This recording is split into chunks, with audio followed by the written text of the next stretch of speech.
Florida Gators star Keyontae Johnson collapses on court in critical but stable condition.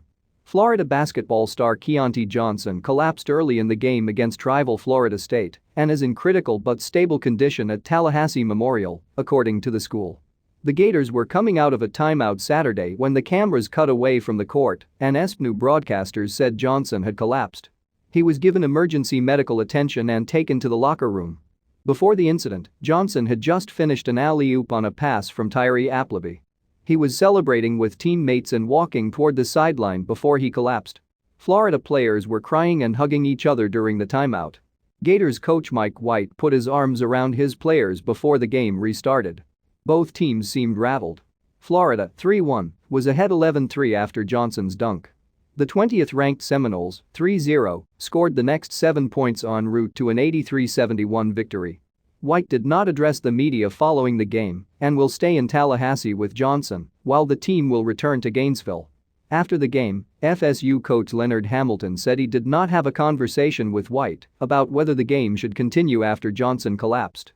But he told Florida State administrators he was willing to play if Florida wanted to continue.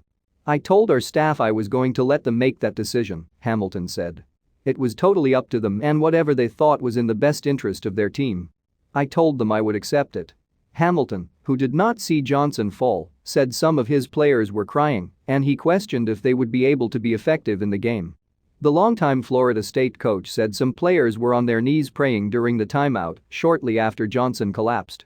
"I did not see what happened, but it had a real dramatic effect on my team," Hamilton said. Johnson, a junior forward from Norfolk, Virginia, is averaging 19.7 ppg this season and is considered an NBA prospect. Johnson is known for his versatility and floor leadership and is considered a leading candidate for SEC Player of the Year. He averaged 14 points on 54% shooting from the floor and 7.1 rebounds as a sophomore. Like most of his teammates, Johnson tested positive for COVID-19 during the summer. Although the cause of Johnson's ailment was not immediately known, the coronavirus can lead to myocarditis, a viral infection of the heart muscle.